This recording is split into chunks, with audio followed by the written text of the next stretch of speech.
Hey, what's going on, everybody? My name's Eric, this is Fatal RPM, and if you're new to this channel, what I do here is I modify my cars. I have a 300ZX, this is a 1986, as well as a BMW 335xi, which is pretty much in its final state at the current times. But that's not what today's video is about. Today's video, I'm going to be showing you how you can create your own custom parts for your car. The great thing about creating your own custom parts is that you do not see them anywhere else. A perfect example of this is the housing that I created for my ECU for my air suspension on my 335. And with that, it kind of put it as a showpiece up front and center. It is currently prototyped, and I have not redesigned it quite yet. I'm gonna tweak it a few ways here or there, but that's a great thing about creating your own custom parts. Even if you're not the most computer literate person, I learned how to do the models on the CAD software, which I use AutoCAD or Fusion 360. I learned how to do that in, I wanna say, about an hour or two. It did not take that long to learn it. However, what takes the time is getting used to what things do, obviously. But all you need really is some type of CAD software or 3D modeling software, as well as a 3D printer. Or even if you don't have a 3D printer, you can still design something, and there's a whole marketplace of people who are willing to print your prototypes. So you can go on like Fiverr and send them the CAD file, and then they can mail you the part. It's super simple, super easy, and a really, really, really nice way to set your car or your build out from the whole crowd of builds. So what does this all entail, you might be asking yourself. I'll go ahead and leave chapters down below so that you can go ahead and skip throughout if there's parts that you already know, or you want to see a specific part in this video, or just get kind of like a TLDR. But what we need to do to start out here is going to be taking measurements of the parts that we're going to be creating the custom part for. So for instance, what we're doing here is here on this door card, we have this little hole here, which is where our little tweeter speaker will go. And the reason why we're doing that is because the area of which this sits is extremely shallow, and the tweeter is actually about that thick. And if I were to do that, it sticks out by quite a bit. From there, it looks ugly. I don't like it. So what we're gonna do is we're gonna make a part for it to sit in and make it look a little more at home in that spot. So I've already taken the measurements for the plug, and I don't know if I want to connect it into the dash or if I just want to make it look a little more OEM. I think what I'm going to do is kind of like just flow it down into the door card itself. So I've already gotten the measurements. I have a plug sitting at home that fits perfectly in that little hole right there. So we're going to take measurements of that plug, measurements of the speaker itself, and then design around that. So let's go ahead, get into it.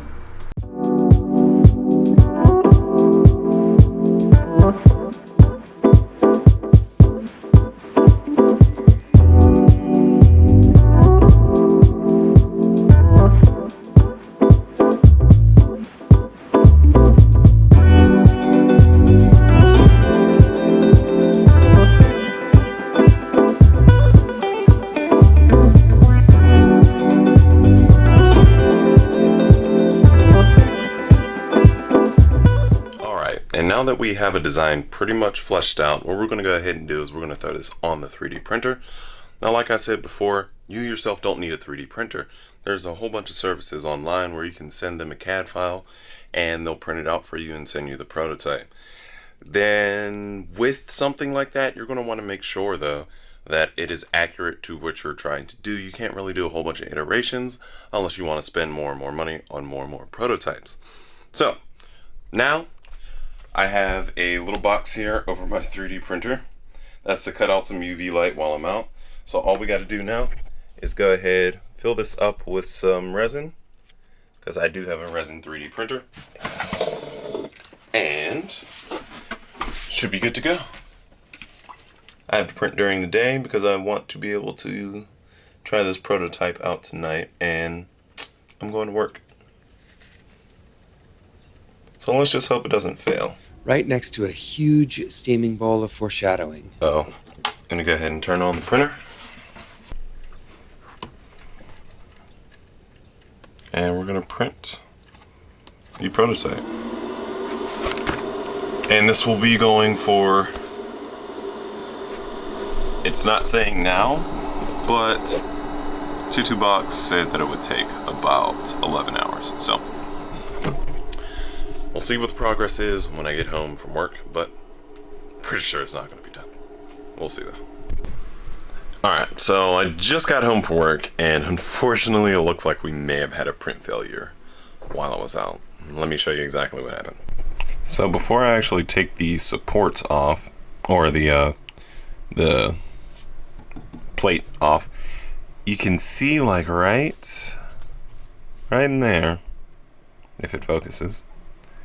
It's having trouble focusing on that dark spot. Yeah, there's supposed to be supports in that little open spot, and there are currently not any. So we had a support failure. Boo. Let me get it off, get it cleaned up, see if we can maybe salvage it as a prototype to see if like a proof of concept type thing. See if it's even going to work out. Looks like we had the supports just fail right there, like they didn't adhere. They weren't able to pull it off. So I think what we're going to do is we're just going to double up the amount of supports and have them there on the back side and try it again. The unfortunate part is like we also have like a line on the oh god, it's dripping on me. Alright, so I got this thing cleaned up and cured. This one, I printed the wrong side. This is the driver's side. It sits like that. But I printed print failure. It was a support failure, and it caused the layers to shift. In turn, I think caused this to fail as well by moving the resin. There you go. Yeah, we had a layer shift right here. So the screw doesn't work because it's not a circle anymore. It's now an oval. It actually technically partially works, because you can see I can screw it on here, but like it goes on halfway and stops because not a circle, can't fit. Also, I think what I'm going to do for the next print is I'm actually going to hollow this out, so it'll make this a little bit easier. So I'm actually going to have to go in and rethink the design of this. So on to V2. Oh wait, we can at least make sure that this thing fits in there.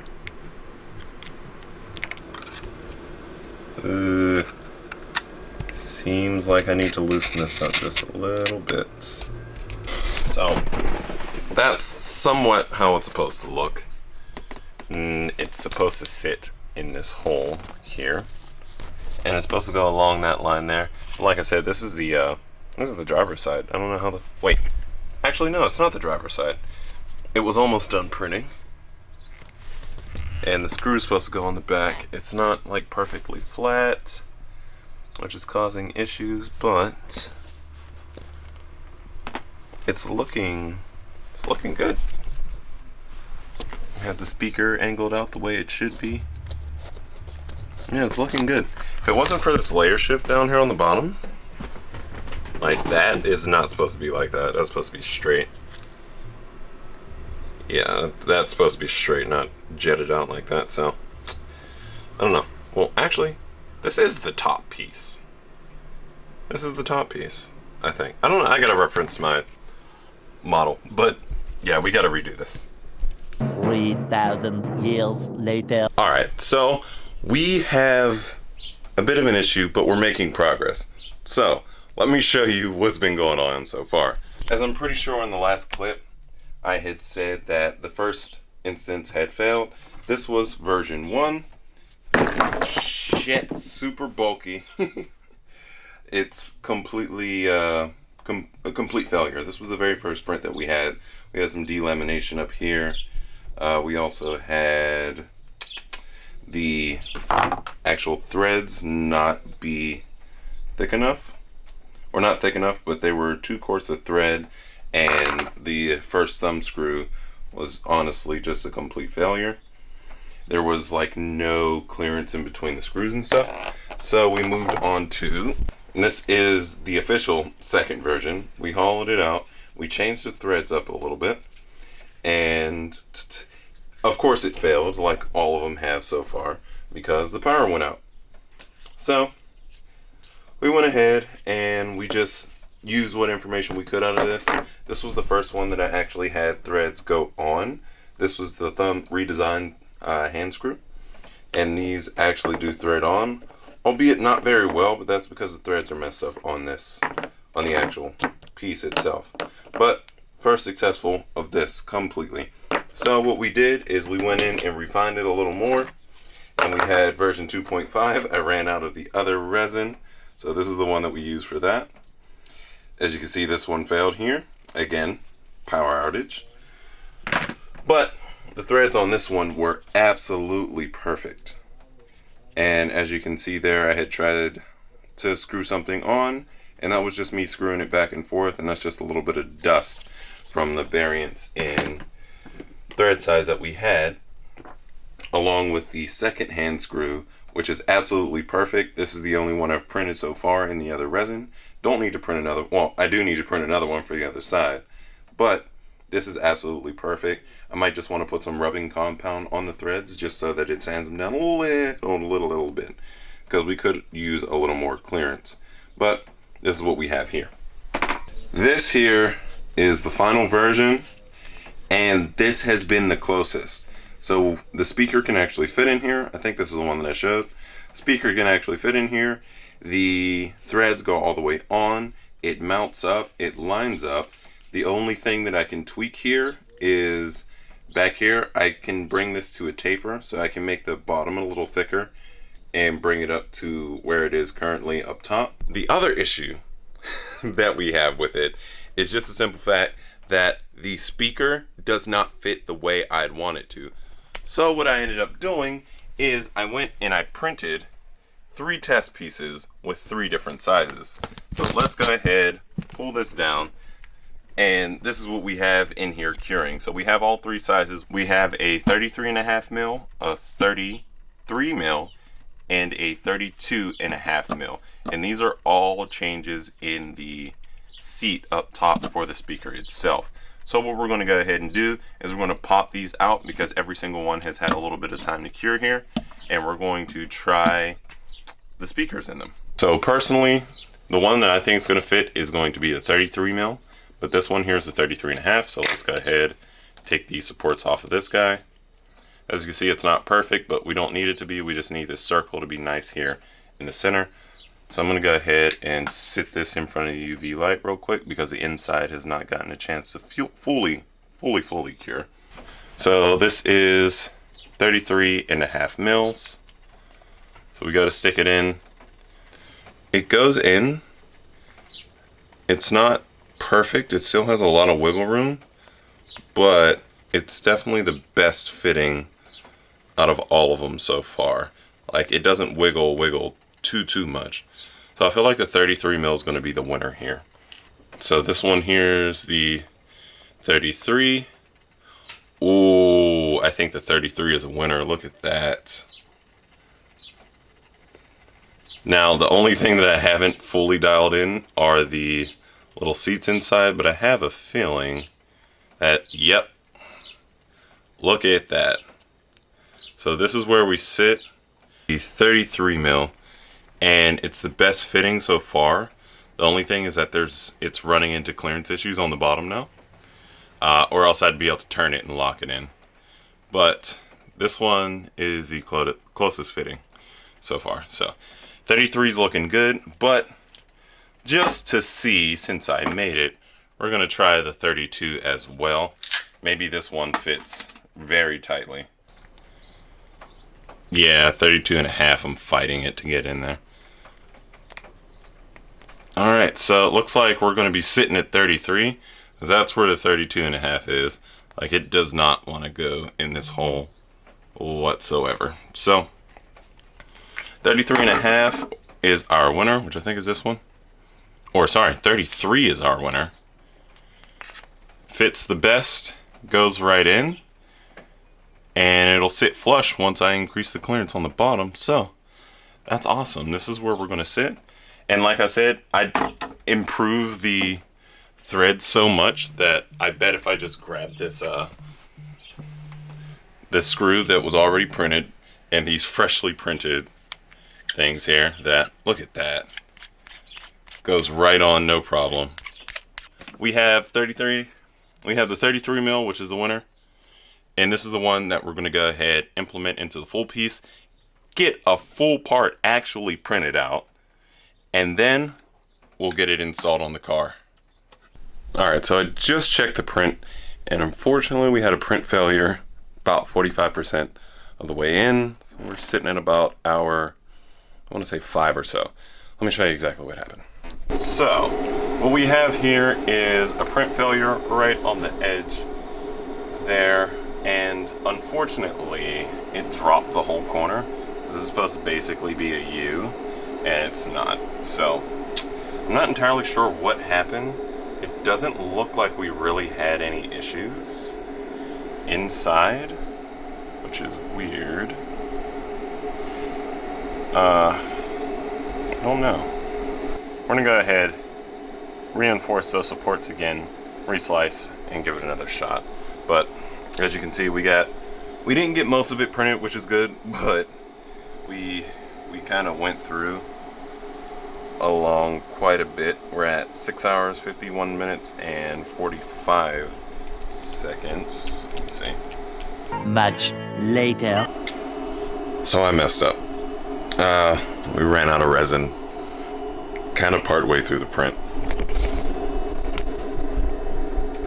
I feel like it figures third time's a charm on these supports that I'd actually get it like right. You see it's holding on to both corners, but you can see like right here is where this little notch is where we started running out of resin. And actually I can see just a little bit before that, but that happened because the layer wasn't thick enough and it was not adhering. So as it continued to build the supports and everything else around it, you can see that's what we have there. So now we have to clean out the vat because there's some cured resin there in the center, and start completely over with this. How long? 58 minutes left, an hour and 44 minutes, and 2,503 layers out of 2,710. That is beyond disappointing. I'm not even gonna lie. I'm sorry for the redness on the face. The room's red, so it's not the best for filming. Let's go ahead, get this cleaned up. The next clip, I promise you, regardless of how many times this thing fails. Several days later. So, after the success of the one side, I can't remember if I showed this or not, but after the success of this side, having it be like almost perfectly where it needs to be, went ahead, duplicated the design, put it on the opposite side, just to find out that, let's go ahead and stick these in here. You can probably already see the issue.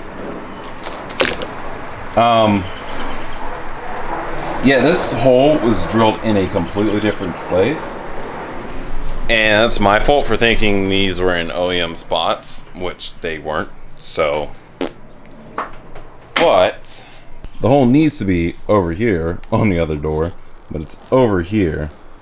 But I think it's in just the right place where this little tab that I conveniently have there, I promise you this was not planned, covers it. I don't know how, but it seems like it does. And I can only say that for certain because I moved it to where I think it can fit. And if I just go ahead and pull this out and move this down, look at that. Oh, hold on, turn it. Look at that. It perfectly covers it. Like, legitimately, if I move it down too much, oh, look, there's the hole. If I move it over to, oh, look, there's the hole. Oh, same. Right here, it perfectly covers the hole. And it's right where it needs to be. No, I mean, I mean, it wasn't planned out, you know, just... I promise you this was not planned, but it's working out. So, I'm gonna figure out what I need to do with that. However, this has been a pretty good learning experience. Creating this part here has showed me that it's really not that difficult to have your own designs and be a little unique. How the hell did I scratch that? And be a little unique as far as what you do with your, oh god, that is not in a good spot at all. And be a little unique as far as what you do in your cars. So that's definitely, at least for now, that's going to be the one thing that's going to be in the car that is completely custom that no one else can or will have unless they recreate it. As always, I want to thank you for watching the video. If you liked it, go ahead and hit the like button down below, as well as drop a subscription if you are so willing and want to see any more car videos coming from me with my 300ZX, which I'm currently sitting in the passenger seat of, or my E90 that you probably can't see that is completely blown out on the screen, sitting right outside. There you are. Aren't you pretty? But as always, I want to thank you again for watching. Peace out, and I'll see you in the next one.